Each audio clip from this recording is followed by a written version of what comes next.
The Own Your Intuitive podcast is for the creatives, spiritual entrepreneurs, and light workers in the world.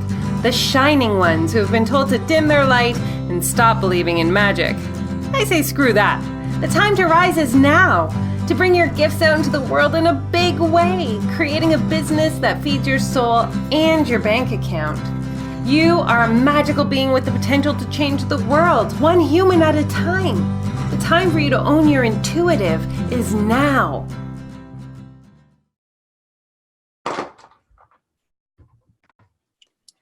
All right, magical beings, I am so very excited to have today's guest on because sometimes the relationship that we built is actually forged through another human vessel. And if you have listened to the podcast interview with a dear friend of mine, Rachel Wright, then randomly one day in my email, there was a message and it said, Tamara, you need to know this person, you need to meet Tamara. So we did. We jumped on a call and it was instant kismet energy because she said 2 words to me, you guys, and I fell in love. Are you ready for them? She said, Healer Academy. And that's all it took for me to know this woman's heart, soul, and what she's doing on this earth is so pure and full of love. I'm so grateful to have Jessica Valor on today's episode with me. Jessica, how are you? I'm so good. And it's really an honor to be here with you. And I feel the same way. I'm very grateful and so glad we got introduced. I know. It's so fun when that kind of stuff happens. It's just We've already had a lot of really fun conversations in a very short time. I love it. Everything from healing to sex to Canada to snow to all the things. We really did, eh? Like it was like we were just in it. There was no like filters. Yeah. It was like those are those deep kind of conversations that you go into. But I already knew like right off the bat, just because our energies fly in the same frequency. But for those who are coming in and they're tuning in and they don't know anything about you, Jessica, can you just give them a little bit of information about who you are, what you do, where you come from, what lights your soul on fire, et cetera, et cetera? Yeah. So I'm Jessica Valor. I live in Atlanta, Georgia. I'm a master energy healer and a spiritual teacher and a mentor. And I had a near-death experience in 2011, which is really what catalyzed my big life change, if you will, and was my spiritual awakening. I had many awakenings before, but that was like the big boom, if you will. And in that near-death experience, I actually went to Source. I traveled and was met in a ceremony with Ascended Masters. So Ascended Masters, for those listening, watching, who don't know who they are people just like us who have lived a life of mastery and have ascended their energy to be in a higher dimension, to share their energies and essences with us, really kind of mentors in the sky, right? So Jesus, Ganesh, Buddha, Mother Teresa, Martin Luther King, Prince even. So like thinking about people who even we know in this life who have crossed, who are still there holding that loving space for us. So in the ceremony, I was met with the masters and they came forward and gifted me with their essence. So this is called spiritual anointment. And so I received a very high level of energies, essences of these gifts from different masters. And they asked me to come back and fulfill my own dharma and purpose and to share their prophecies and these healing energies with everyone, to help people activate the love and the wisdom in their own heart, right? So that each person that I serve or connect with, really, that I'm leading with love and I'm holding a space and sharing with them, empowering them to really go in and access this for themselves so they can become fully expressed. Because my why is to help the world heal. I believe we're all here to help the world heal right now. And we can't have enough people like in their gifts and leading and, doing, all the people you lead. Right. And so that's my commitment. And that's really what lights my soul on fire, is seeing people awaken to their true power and knowing that like they don't have to settle, right? And remembering like not just who they are, but what they are and why they're on the planet. And like that lights my soul on fire. My little dog Manji too, my little Morky, he lights my soul on fire. But I love music, so I love my hip hop, and then also my Nina Simone. So I grew up in Memphis. I have a big, wide array of like music inside of me. So those are the things that really light me up. Okay, well, I have a bunch of questions already, if you don't mind.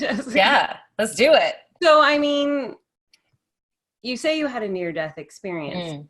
right? So clearly, and you said even before that. So can we even go back? Because you even said Yeah. before that experience, you were having kind of like the universe, God, however you spirit source want to dictate or utilize that word for yourself, was trying to get your attention along the way Mm-hmm. before the 2011 experience. Can you kind of Yeah. run through of what that was? And then can you share a little bit more about it? Yeah. So, I mean, it's kind of, when I share my life story, it's kind of like in these three phases, of deep awakening. And I think people can resonate with that, right? Like you kind of go through these different phases of awakening and evolution. But my journey really started when I was like 3 years old. And I remember sitting in the closet and I was playing with my Barbies, and I had this like big closet, but it was all my toys were in it. And I grew up in a very abusive, toxic home. My childhood was so abusive, I barely survived it. And so I remember sitting in the closet and talking to Jesus, and he appeared there, and I told him I didn't want to be here. I said, I don't want to be here. People are mean, like a 3-year-old would say. And he was present with me, and he reminded me that I chose this life to be a mastery of love and to persevere, and I would never be alone. And this is a really profound thing to remember, like at age 3. Mm-hmm. And so that was my first big, like, awareness, clairvoyant awakening, remembering moment. But I've always been highly clairvoyant and, intuitive, my whole life, but I didn't understand what that was until much later. Right. I just thought everyone was like that. And I do feel like everyone has access to that, but especially the intuition. But for me, my levels of clairvoyance were very high, but I had no idea. I just thought, oh, that's just how everybody is. We just know these things, And, my whole childhood, I was always really getting in trouble and separated. So there was a lot of core wound story around not feeling loved, not feeling safe, and separated. Even at school, like it was really predominant my whole childhood. And then, I'm 19, fast forward, like I'm homeless, and I actually started dancing. So I was a stripper for 8 years. And that is where I was able to like put myself through college and really get a level up. And, it was a really good opportunity. And at 19, when I started dancing and really breaking free from the past of my family, I knew something was wrong with me. Like I just knew something inside of me was wrong. And so I just went in a Barnes and Noble intuitively and started cruising self-help hours. And that's where I started my spiritual journey. And remember, I'm 19, so I was young, and you're still like on a life journey. And so my practice wasn't like, it's night and day at that age to where I am now with things. But really, that whole first part of my life was survival. And then I just went through a lot of different, I was in a really toxic work environment for a long time. And I ran my ex's company, and I worked 80-hour weeks, right? And so I wasn't living my life on purpose. And then in that near-death experiences, we were really like, I had to answer a call. And I was on a spiritual journey. I was going to therapy. I was going to healings. I was, well-versed in all kinds of different methodologies, if you will, and certifications. I think we kind of talked about that, like, and I had Lyme disease for 9 years too. So basically I had like a lot of really hard things go on in my life. And when I got diagnosed with Lyme disease, so kind of I'm 24 now, I was actually not diagnosed until I was 30. And so, but I got sick at 24. And so I became like all the things that would save my life. So I became a colon hydrotherapist. I became a nutritional therapist. I even was certified in massage and personal training just to learn everything I could about my body so that I could live, because I went to these doctors and they told me I was crazy and they wanted to give me drugs that I refused. Again, follow your intuition. And so throughout my life, and I may have a unique story compared to some people because there was so much trauma involved. But I survived all of that because I followed my intuition in every breath and every step and every moment.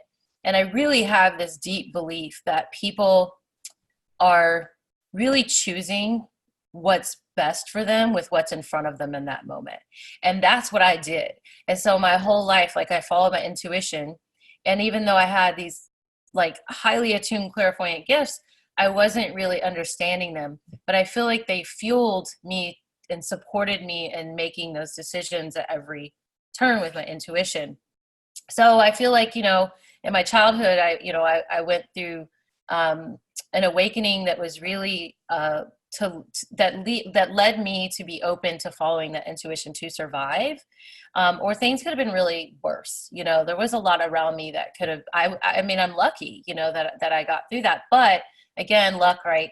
I was following the intuition, and then again in my 20s, and then again in my 30s, kind of faced with each adversity. And here I am, 42. And, deep in that spiritual study and practice. And that near-death experience was 9 years ago. And there was just so much trauma going on.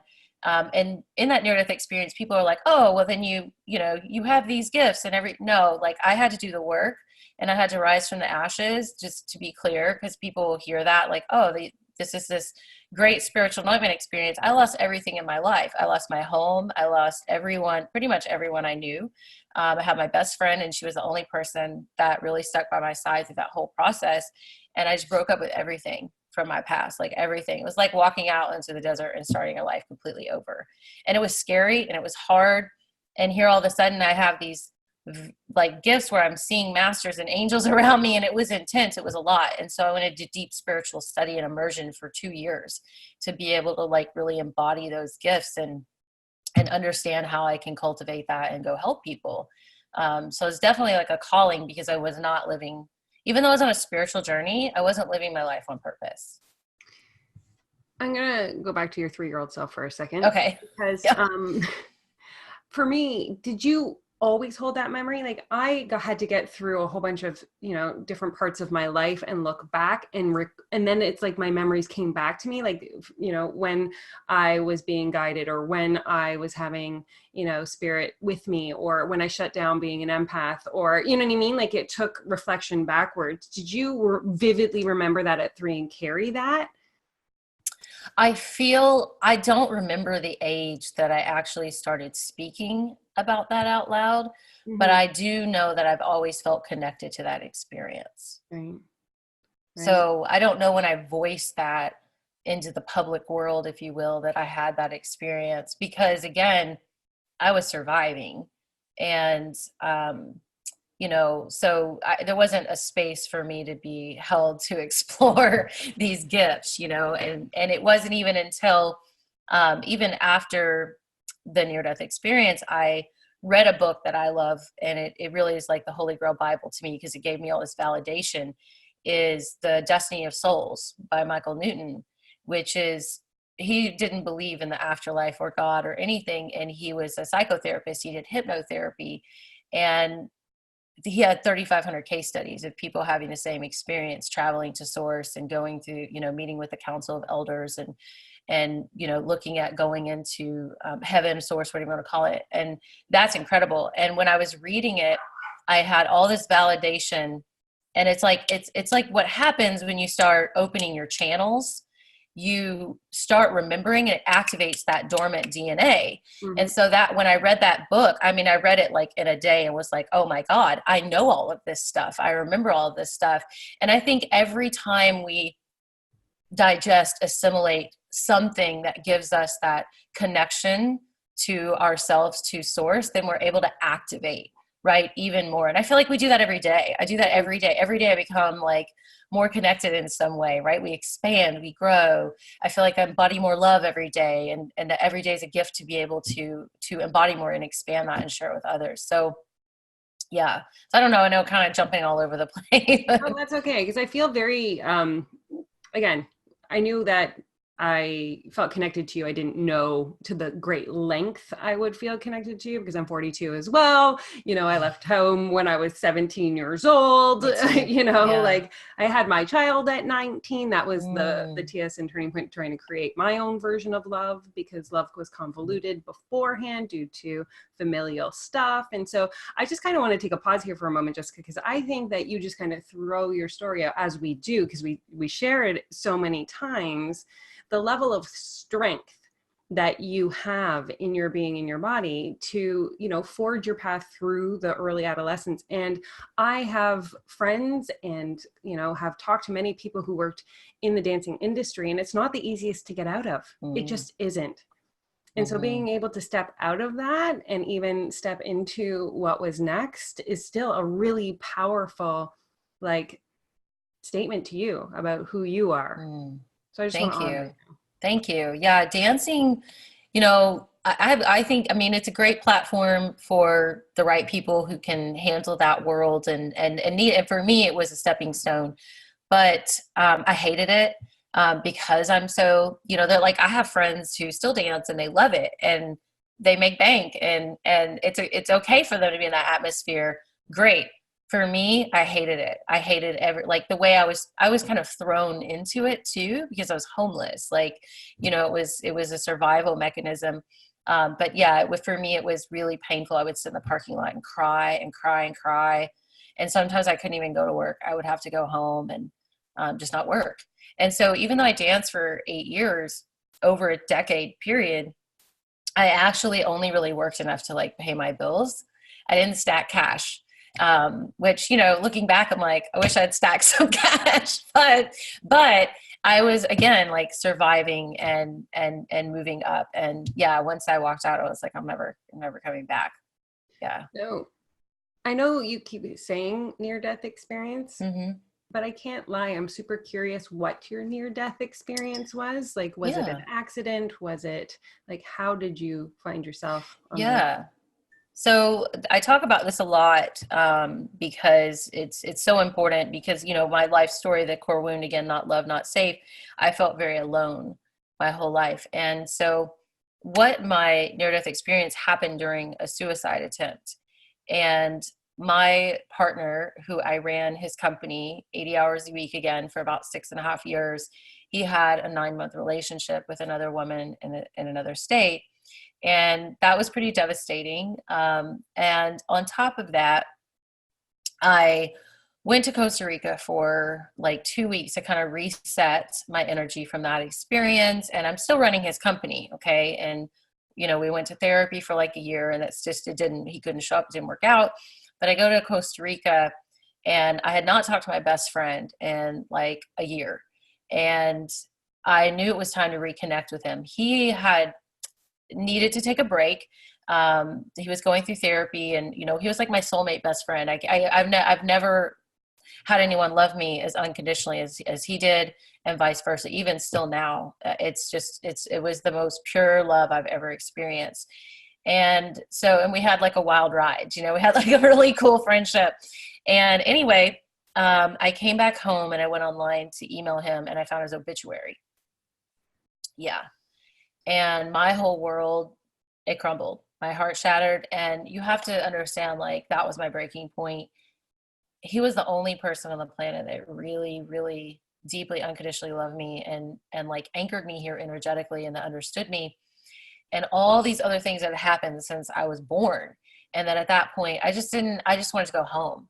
I didn't want to die. And I wouldn't even say that maybe I had mild depression, but really I was in deep grief. I just wanted to go home. I wanted to feel like I was home. I felt so disconnected. And I planned my suicide. I didn't tell anyone, and I was very serious about it. And I was grieving alone because no one had called me for a year. Are you kidding me? It was a very isolating, painful experience. And I remember I reached out to people after I found out, and I'm like, why didn't you contact me? And they were like, we were crazy. And we do, like, 4 people were asking where you were at the funeral. And I was like, I cannot believe that, like, no one, you know, if you saw him, you would ask where I was. Do you know what I mean? We were very close.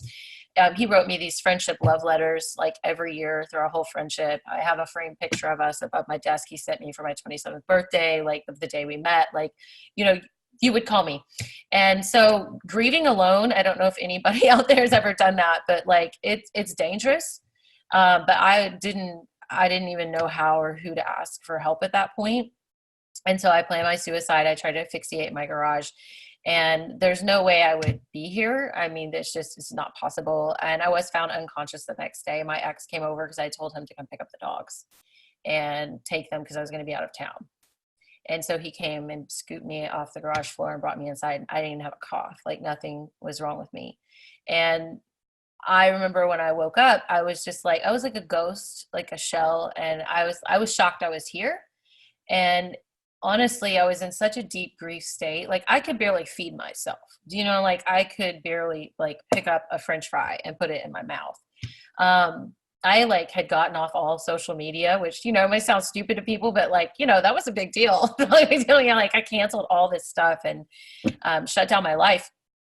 And I really still didn't want to be here. And then over the course of the next 2 or 3 months is when like metaphysically the changes were happening. And then I was getting dripped information basically. And it was starting to be born through my physical body. So my body would tell me what it was.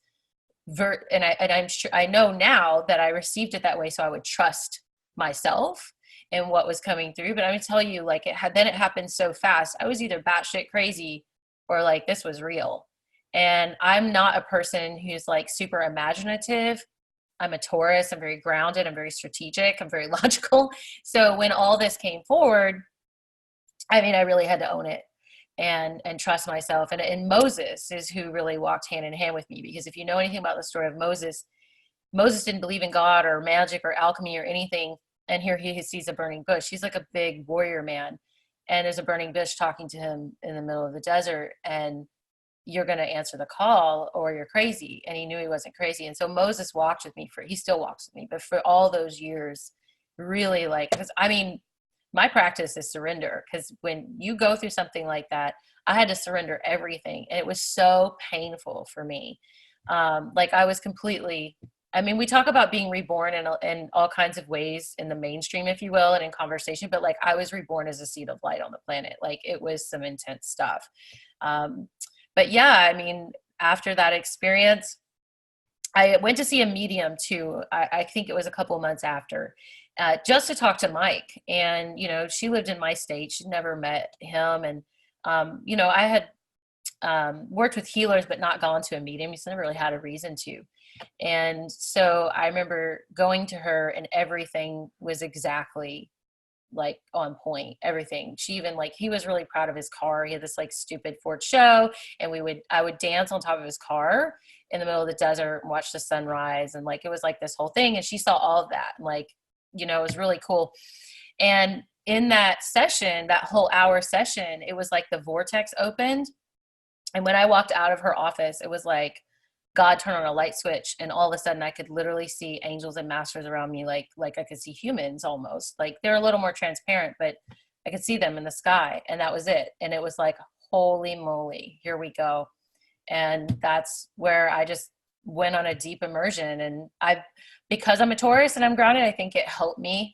My personality really helped me to be with it, but it was still really, really a big challenge. So you kind of answered one of my questions, but you might be able to give me a little bit more detail here, because, you know, when you described, you know, your near-death experience and going and hanging out with the Ascended Masters and them, you know, giving you or gifting you a little essence from each of them, in my mind, because sometimes you hear near-death experiences, everything happens in a second or you know, but because you were there for a great length of time, I'm assuming from the time that you had, you know, began the suicide attempt till your ex found you, there was some time there. Yes. But would you, like, for me who hasn't had a near-death experience and wondering, like, did that feel like a moment? Did it feel like an eternity being in that space with them? Because it feels so like it feels like well, I mean, I didn't feel that experience until, I don't know, maybe a couple of weeks after I woke up from that experience.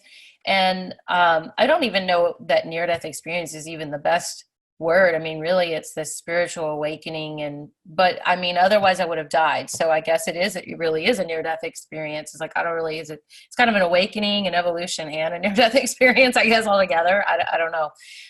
But once I started, again, it was a metaphysical response, like shift. My body completely changed, and I could feel and see my cellular system changing. And so all of that happening at once, I mean, I feel like once it started to integrate and occur, it's never stopped.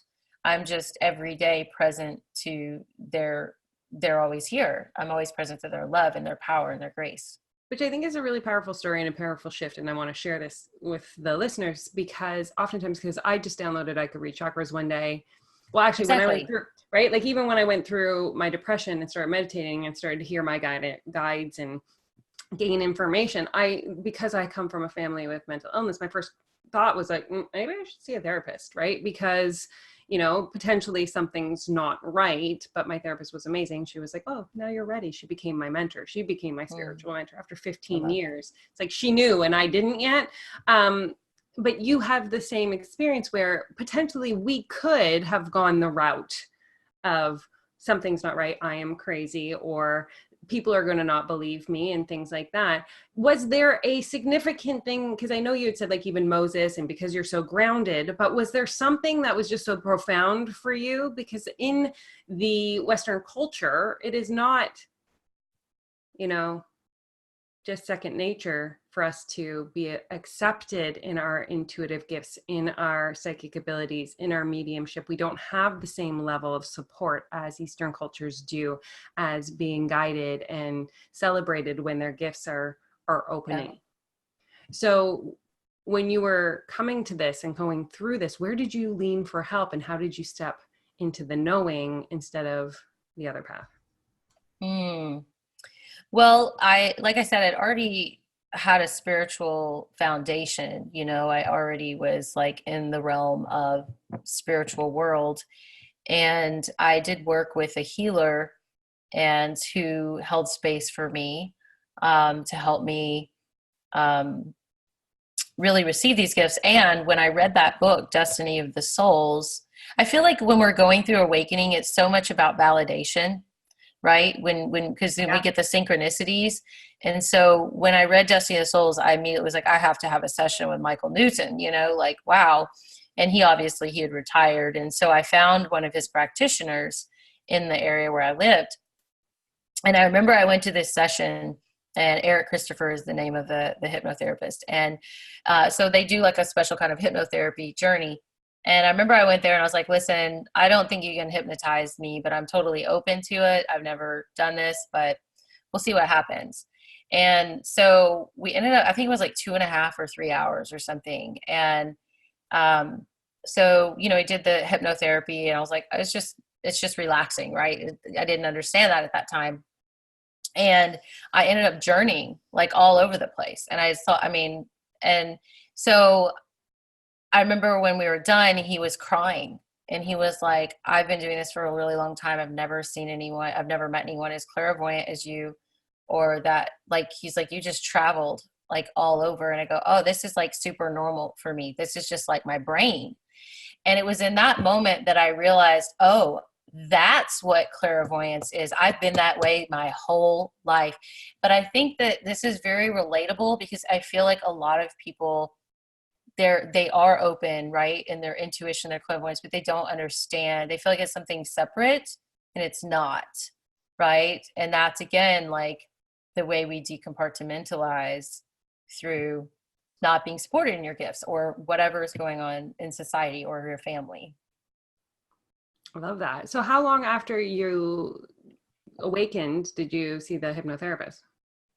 I don't know. I think I went to him like, I don't know, a handful of times and just, kind of went through. He's also a therapist. I saw him a handful of times. I don't know, maybe a dozen times for, therapy. And then we also did hypnotherapy to have someone to talk to while I was going through all of that because it was very intense. So, such a random question. You come out of this, in going through the spiritual awakening, you were deep integration for 2 years. How are you paying your bills? No, I still ran the company. Oh, what? I ran the company and I had an assistant. And so I ran the company, but that was it. I ran the company and all I did was spiritual meditation, study, healing, journeying. And I started working with clients pretty quickly because my gifts came in really fast. And when your gifts came in and you started working with clients, what level were you working with them in? Like, how did this all begin? I mean, I did some cards, but really it's always been what it is now. Like people come to me and they just talk about what's going on, and then I map it energetically and clairvoyantly and help them clear it. I didn't understand fully what I was doing then and couldn't articulate it like I do now. But I remember taking like Dolores Cannon's course, and I was like, oh, I already know all of this. I didn't even finish it because I was like, I mean, that was just really interesting to me. Again, validation for everybody listening, because it's good to learn. I'm a lifelong learner. I'm total nerd. I love being a student. Like, give me more, But there are some things that you'll go and do, and you'll realize like, oh, you already have access to this, right? You've already accessed it in the vortex in the universe. And so that happened to me a lot with like spiritual tools, and cards are really interesting because like, it's basically Doreen Virtue-ish back then. And and like I was like, oh, I already know all these masters and angels, which is also validating. So most of the time, I would do like hypnotherapy sessions, or I called it spiritual hypnotherapy, but really we were journeying and healing, and now it's just evolved into what it is now. But it's always been kind of the same. And even if someone came in to see me for, like, they wanted to talk to Grandpa Joe, right, who passed or whatever, every session turned into like healing of some sort. And then people started asking me, well, what's my purpose? And then how do I turn it into a business? And then how do I, become profitable? And so I never thought I would ever teach people to grow businesses. Like, I mean, I've done that. I mean, that's my background. I made my ex millions and millions of dollars, so I'm good at making money and building businesses. But, I was like, I'm a spiritual healer and a medium and all these things. And then it just kept coming up. And so I also do that too, where I really just focus on, people who are spiritual and conscious based, because that's who I tend to attract and help them get their gifts into the world. Right. And have a foundation to stand on. So you led us into the story of like, after you woke up, that you kind of left everything behind for like, you just let go of everything, but you were still running your ex's business. In 2014, July 2014 is when I fully left. Got all of it. Yeah. And so then you were full Jessica Valor on her own, like leaning into all her edges and into all the space. And so what did you do first? Like, what was the most exciting thing? Well, I lost my house, so like, I mean, I was growing my business, but I lost my house because I quit my 6-figure plus income job. And I was supposed to receive quite a bit of severance, and that was not what was delivered. And so I started my life completely over and let all my house go, all my things go, and live with my best friend for a year. And I just built my business. I'm committed to the service and the work I do in the world. So I did whatever it took. And as opposed to saving my beautiful big house, that money was going into my business to grow it. Because I was here, that's my calling. That was my calling. So it just didn't, and I was supposed to be unrooted from there. But yeah. Or anything at that point? I just moved to Atlanta 2 years ago. So, in 2018, I've been here for 2 years as of December. So it'll be 2 years here. See, and I'm with you on this, right? Because like, my path is my path. We sold our house in January to, lean into creating more service. Yeah. That we're here to align and alight. So I understand that concept, and it's interesting because I think that there's a level, maybe we can just talk about this because it's fun, of, what are your, not risk tolerances, but willingness, right? Like you said there, like I was willing to do anything in order to, serve my community, to get this message out into the world, to fulfill the prophecy that they, instilled in me, or the gift that they gave me here on this earth. And so I think that risk tolerance is something I like to talk about. I don't know if you like talking about that. I like to talk about everything. Anything. What's your question around it? Did it feel risky? Did it feel like you didn't know what was happening? Did it feel like you were spending and it wasn't coming back? Like, what was that first year in 2000, like launching your business on your own? What did it feel like? I think it felt like really exciting. And I've always had a deep gratitude and like humility and humbleness with this opportunity to to serve people. And I don't take that lightly. I mean, it really is what I love to do. And also for me, you know, I was born like, it's not that I don't have fear. I just do it anyway. I've been that way since, I mean, I feel like I came into this life knowing, you know, we forget, but like I knew what I was here to do. And so it just doesn't matter. Like I'm all in, and I may need to take breaks and rest, you know, but I don't really believe in risk because I believe in the divine, and I believe in embodying the divine love and becoming fully expressed in that. And so that's all I really believe in. So I think everything else here is smoke and mirrors. It just doesn't really matter. Random question. So what's your view on money beliefs then? Well, I mean, I think we have, you know, I wrote a money course where you work with angels and masters to help clear all of that.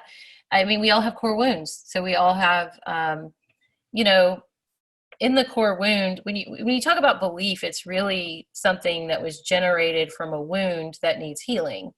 And so it's to learn how to work with the mental, the emotional, the physical body, and the etheric bodies, and how to work with them all together in a synergistic way so we can really clean out that core wound and move it into completion. And it's also to honor the time that it takes because, you know, for me, example, I've been through a lot. And so my core wounds are going to take longer to heal, maybe, you know, right, than some other people. And so it's been a call to action for me to be very, I don't really like the word patient. I believe in present, being present over patient. So it's been a very large call to action for me to be present. And, you know, again, like I've gone through a lot of pain. And I don't suffer anymore. I've released all of that, but I've been through a lot of pain, and I just I surrendered it. And through the art of surrender and detachment, because those were my lessons, were detachment. Mm-hmm. And to know I'm not alone, to know I'm deeply loved, that I'm honored. And that's one of the things that I really am grateful that my near-death experience was actually a suicide attempt, because so many people are depressed. We have over 300 million people in the world right now dealing with chronic depression, anxiety, and mental illness in some way. And it's like, there's nothing wrong with you, right? There are wounds inside of you, but you're not broken. And letting people know, like, look, I mean, I had a suicide attempt and near-death experience all in one. Like, there is something big going on there. There's something bigger than us. And so, like, you can tune into this. There is hope. And I feel like that my experiences offer some kind of inspiration and hope for people to realize, like, wow, like, you know, so why would you even want to kill yourself and leave when you can come back? And you know what I mean? There's just so many layers and levels to that. You know, and it's a passion of mine to help people who either have attempted suicide or thought about it, or, you know, are really depressed in their life, especially teenagers. It's the number one cause of death right now in teenagers is suicide. And it's unnecessary. And we're here, we have to be all in. We have to change that. So that's just, you know, for me, like, just to circle back for what you said, I don't care what life throws at me. I'm never going to stop being committed to the work I do in the world, because it's simply put, it's leading with love. And that, what else is there? So I don't know if you know this, so my mom tried to commit suicide and my son tried to commit suicide as well. So like for me, it makes me emotional, right? Like, it Yeah. makes me Yeah. super emotional because like my mom did not lean towards love after she's existing. Like I am so Mhm. grateful she's here, but at the same time she's not here. Like Right. she did accomplish her goal mentally. Hmm. Right. So to be in the space of hearing your journey after and your strength and your mission is so powerful to me, because I know those who are suffering, and I know that there's possibility for something so much more and so greater. So if you guys are listening and you know someone, or you are that person, like, you know, Jessica is here, she's been through exactly what you've been through in order to serve, or to be a holding space and to listen and to guide you and to offer you, you know, possibility from here. It is huge. It is huge for me. So thank you for your Yeah, absolutely. Yeah, it's, you know, I've worked with so many people over the years now, but one of the things, and I actually just had some clients ask me to, I hate the word webinar, but it's kind of like case studies webinar about what happens in energy healing. And I don't really talk about that publicly, I guess, because, you know, a lot of it's private. And so I am going to like just change names and do case studies now, because I realize like I'm not doing enough justice to show people the benefits that actually happen. And I have this one client, and this happened multiple times, but I love this one client, and she came in and she had gone to therapy, I want to say 15 or 20 years, and had on all kinds of medication, had finally been sober from alcohol for a year, but like really a lot of stuff going on, and also having dreams and visions, also had a near-death experience in a hospital. And these people didn't know what it was, never had anybody help them with that. And in a 2-hour session, that person left here and their life was completely changed. They were like, oh my God, like now everything makes sense. And it's the empowerment, and it's the guidance and the space holding that we do as healers, Mm-hmm. as guides, for Mm-hmm. people to access that love and wisdom within, and then your entire life changes. And I feel like it takes, you know, like, yeah, I've been through all this stuff, but really it's a huge gift, because now I have compassion to help so many people. And people feel that because I've been in the trench. Like, okay, you've gone through this, me too. And you become relatable, and humans, we thrive on that thread of compassion. And I mean, energy healing, I mean, it's, you know, people think it's not even woo woo. It's really the organization of all systems, right? It's the Yeah. management of all the systems, the mind, the body, the spirit. And it's like being empowered in that, and understanding you're not powerless. Your identity is divinity. I say this all the time. Your identity is not depression or emotions or anxiety or anything in this world. Your identity is divinity. And whatever we have to do to unplug you from all those things is what we will do. Yep. Because it's time for you to remember who and what you are. And when people are spoken to in such a way, like I was never spoken to like that, there's so much love that happens, and I just watch people like crack open, dissolve everything that needs to go, and it happens really fast. It's amazing. So then if people are at the space, do you do the healing separately from what other like offerings you have? Like, is that something that people always I really have like that. Yeah, I have an integrative healing approach, because everything's like a tool, right? So the first thing I do is listen to people and understand where they are, where they want to be, what's working, what's not working. This is kind of talk therapy, if you will. And then I work with them, because I can clairvoyantly see into the mind, the body, the energy.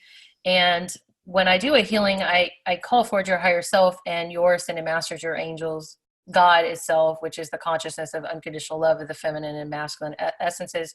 Feminine, the flow of love, the masculine is the carrier of that. And so I connect with all of that. And I'm also kind of shown like a little bit of a movie reel, if you will. There's a lot of things happening at once, but it's like a kind of a clairvoyant movie, but there's like 10 movies going on at once for me. But I've become very good at translating that and delivering the messages. So when I do a healing session, sometimes I'm quiet, but I speak what the person needs to know, so they have self-awareness.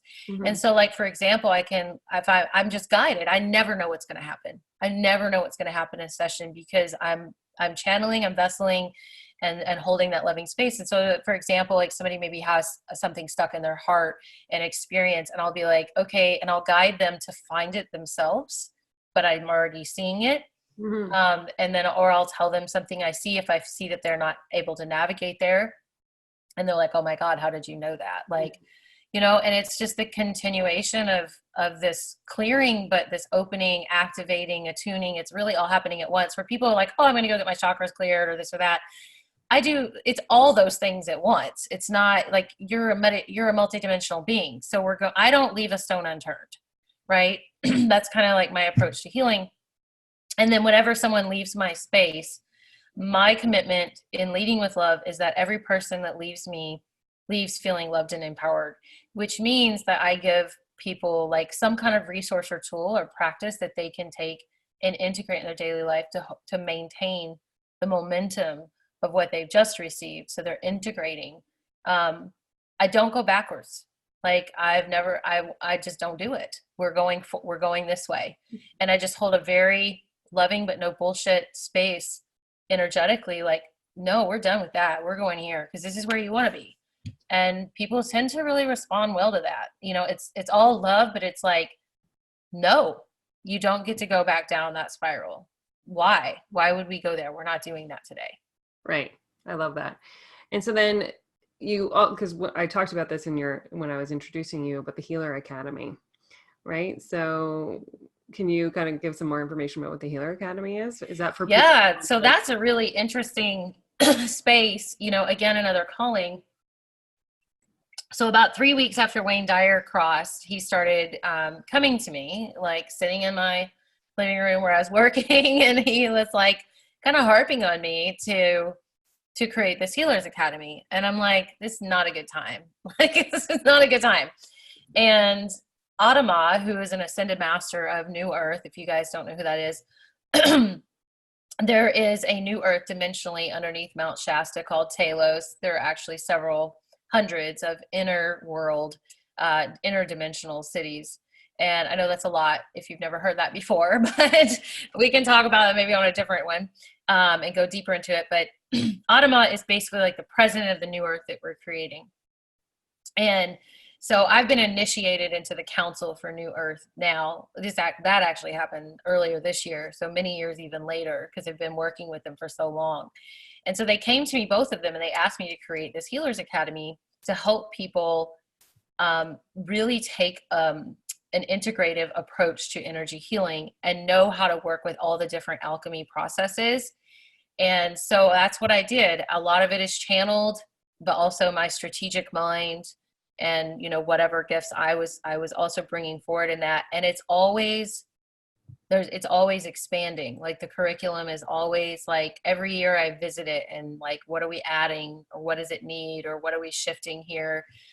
So it was really birthed from the masters. It was definitely their guidance, because a lot of what I notice, I'm sure you notice this too, in the coaching world and personal development, energy healing is not being used. And energy is everything. Energy is the first thing you should focus on, and then everything else, because that will make everything in your life a lot easier. If you don't focus on, and you know, and again, it's not woo woo, like it's literally energy, it's science. If you focus on that first, then everything else follows. So you know, one of the big things also, so a lot of people that want to come to the Healers Academy are like coaches, therapists, doctors, healers, you know, people with a message, purpose, something, also mediums, and, you know, those kinds of practitioners as well, professionals. But people really need these tools to be able to help their clients continue. And people doubt themselves. They doubt their gifts, even if they're highly gifted. And that's usually who I'll receive is like, I have Reiki masters, highly educated PhD people, like you name it, and they're still not fully trusting their gifts. Yep. And that's our first class is we're done with it. We're done with it. And so I have processes that I take people through to remove that for themselves. And it's unbelievable, like the quantum shifts that happen for them through that process. And then the next classes are really about how to hold space, how to create sacred space, how to create sacred contracts, how to work with the angels and the master's essences. So I actually have like invocation, declaration, counsels in a whole class where I teach you if you're dealing with an emotion or a situation. So whether it's a sadness, anger, or someone had a miscarriage or whatever, someone's a death, this is who you call forward to do the healing. So it's kind of like what we call this word is a little tricky for me, but like the psychic surgery, if you will, because you are calling forward those space holders, those masters, those angels to help you clear that sadness. Because we all have our own essence. Mm-hmm. Like you have your own essence, I have my own essence, and some of us have the same kind of essence, but it's still our unique essence. So mm-hmm. like mine, you know, really is about this sacred divine love. That is really like my essence, that unconditional love. And so that's what the masters are gifting us. Like Jesus is his unconditional love of the divine masculine. Mary Magdalene, his wife, is the unconditional love of the divine feminine. Moses is about trust. That's his essence. Ganesh is a protection essence. So when you want to, and this is where like we get out of spiritual bypassing too. It's like one thing where we're pulling cards, that's information, that's not integration. And the masters have been very clear that we're in the era of integration. And to create the cellular shift and the alchemy shift that needs to happen for you to send your energy, evolve your soul, and embody your own divinity, you're going to have to integrate and do the work. So working with the masters and the angels are like key, because they help you so much with the clearing, because it's all these different energies and they're just waiting for you to ask for that help. So it's like, if you have a whole council, it's like, okay, I'm moving through this thing, I'm calling them forward, and then going through a process, right, of letting that go, or calling, you know, whatever it is we're doing in that step process, and you're working with all of that council too. That's the magic. Like, that is so powerful. Again, like, they're just waiting for you to ask for their help. They can't interrupt your choices. So you do have to like invoke, ask for help, right? You do have to, and it can be as simple as just visualizing it or thinking it or whatever it is for you, but knowing they're there. It could just be like, help, you know, like whatever. It doesn't need to be any kind of specific language, either, just being open to it and receiving it. I love that, to kind of like, too, as I'm going to ask you the major question I like to ask everyone as we are, you know, getting to the end of this amazing time. And yes, I want to know about what's happening under Mount Shasta, because Mount Shasta has come into my foreground about, I don't know, like 6-7 times. I've heard it over and over again. I'm like you just said it. And I was like, I get it. I hear you. I receive it, right? Because we only receive that same message over and over again when there's something for us. So thank you. And to add to that, I think that and that's another thing about the Healers Academy, is the general, like, people are not educated on the history of our experiences. People may have heard of Lemuria, but they don't actually understand that before Lemuria fell, the elders of Lemuria, and they went to Talos and built a city. So like, there are timelines, things that when you read that, just like I read that book, Destiny of the Souls, and was like, whoa. And I have chills even saying this to you. It's like, you start to remember, you know, and it starts that activation, as opposed to what we've been told, you know, that this is the bigger picture. So it's about being educated in what's really gone down, right? And where we're going with all of this. I love you. I love you too. We're all here doing this ascension thing, you know? So magical.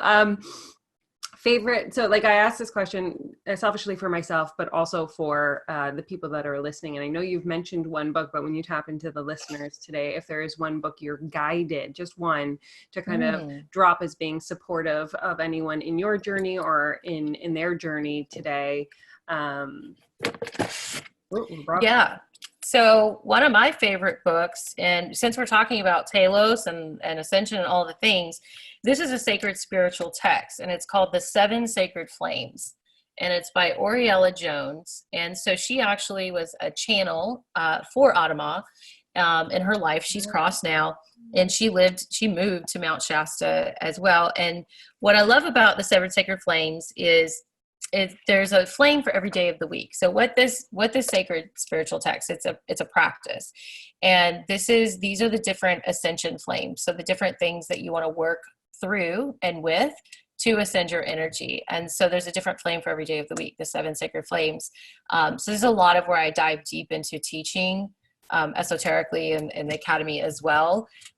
This is my favorite sacred text of all. Well, and you happen to have it like pinned above you there. I just watched you take it where you can see it at all times. Yeah, it's on my desk, and I use it every day.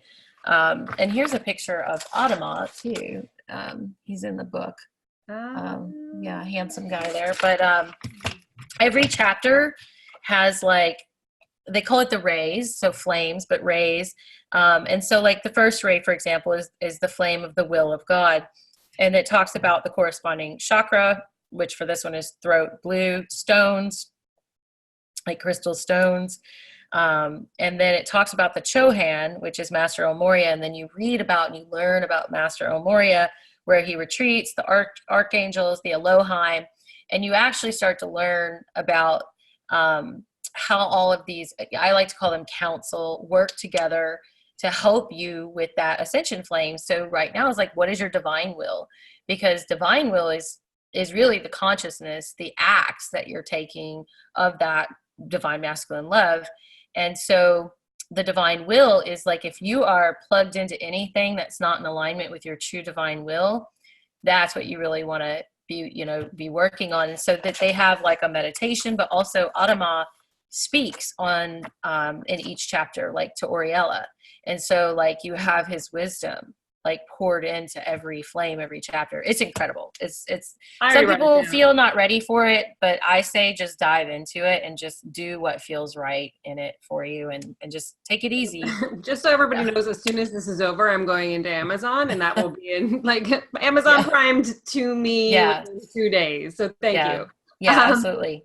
And of course, there's going to be people leaning in and listening to you, Jessica, who are just like, oh my God, you're speaking my language. Oh my goodness, I need what you are offering. Oh my goodness, I am so connected. I've had spirit shivers while we are like having this conversation. Where would they go to find you, to reach out to you, to be in your essence? Yeah, just my website. So jessicavalor.com, and all the things are there. all the things are there. I love it. I love it. I am so grateful that we've done this, and that you have been here and you've shared your light and magic with everybody who's tuned in. I'm so grateful that Rachel yeah, Rachel connected us. And thank you so much. Thank you for holding space and for having me. It's an honor to be with you. I love everything you're doing, and you're so magical. I love festing. Okay. Tune in next week, everybody, for another episode of the Own Your Intuitive podcast.